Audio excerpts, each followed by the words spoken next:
Hey guys, welcome to the Massive Iron Channel. I'm Steve Shaw. In this video, I'm going to talk about the best movement, the best exercise for each body part. Before I get into that topic, if you have any questions or comments, drop them down below. The best topic ideas, I turn into videos just like this. All right, so I was perusing some websites, some lifting websites, just trying to come up with some interesting video topics, some stuff I haven't talked about before. And I came across an article by I don't know who, it doesn't matter. And it was talking about the best exercise for each body part. Now, on paper, this is a rather sexy topic. You kind of want to dive in. You want to see if you're missing anything. You want to see what this guy has to say. But honestly, when I start to analyze how to answer this question, it's not as simple as the best exercise for each body part, because we have different body parts, but we also have different movement patterns. Now, here's what I mean. When we look at the body and how it functions, we're just not body parts. We have different movements that we do. And when I'm structuring programs, I like to look at these movement patterns. So what do I mean? Well, we have a overhead press, or what I like to call a vertical press, and we have a vertical pull or row. We have a horizontal press and a horizontal pull or row.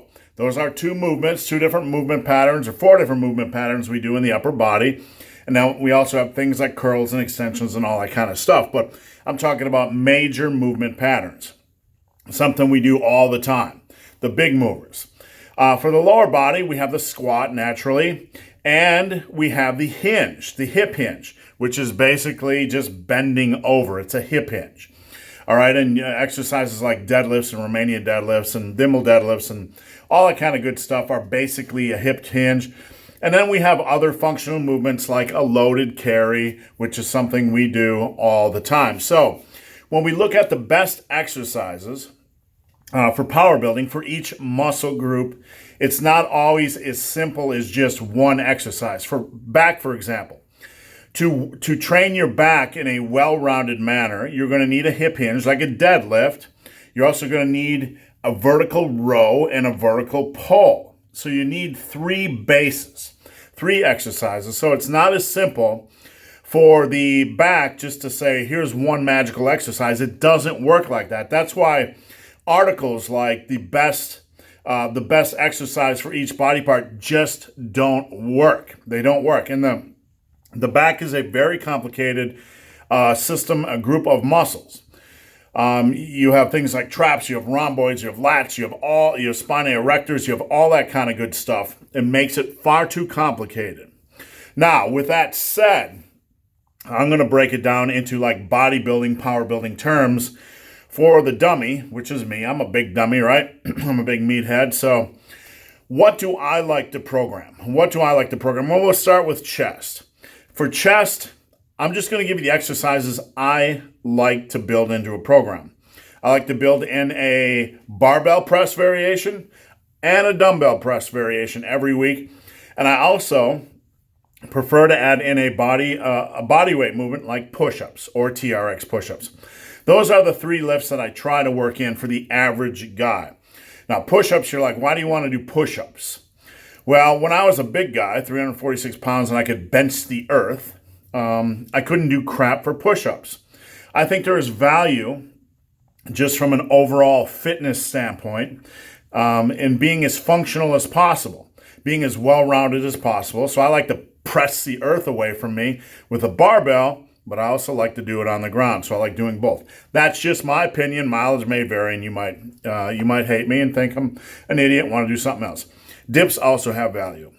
All right, so that's chest. For shoulders, I like to do a dumbbell and a barbell press variation every week. Seated, standing,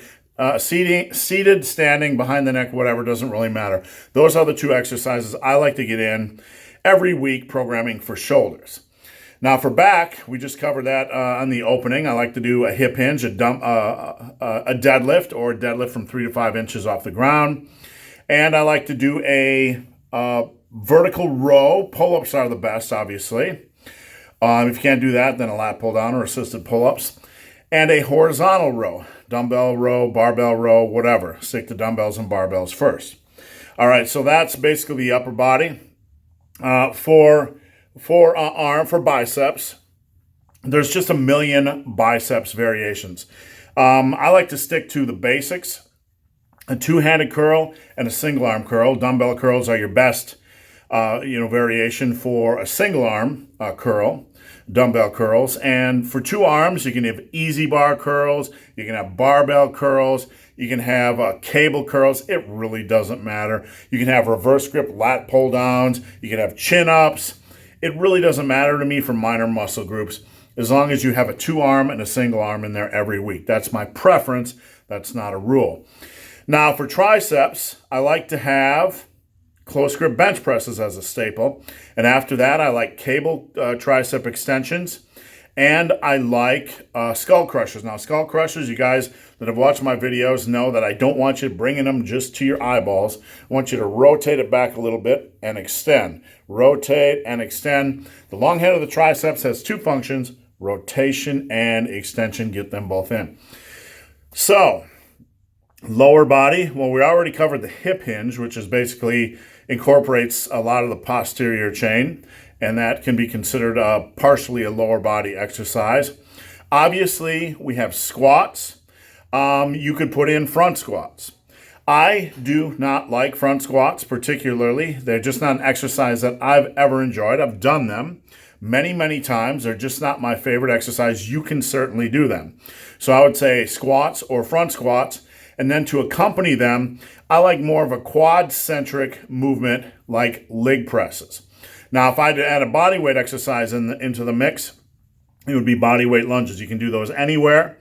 You could also tag team those with superset those with body weight squats or body weight jump squats.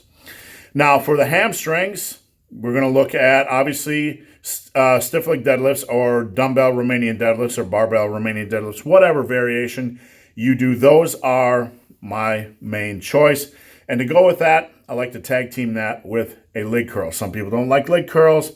I don't care. I've never had a problem with them. If you do them wisely for reps in a controlled manner, they are good to go. As far as calves, I don't really care. Calves and abs and forearms and all that kind of good stuff doesn't really matter to me. Traps, I like power shrugs and I like static holds. You need to get time under tension for your traps because the range of motion is so very small. So whatever you do, go heavy on traps and try to get in some decent time under tension. So those are my favorite lifts. I want you to drop down yours in the comment section below if you think I missed anything, or if any lift I included in this that you feel I'm an idiot for, please let me know. So guys, hope this video has been of some help. If you have any questions or comments, drop them below. If you made it this far in this video and have yet to subscribe to my channel, please do. I'd appreciate the support. So guys, as always, thanks for watching. Have a great day.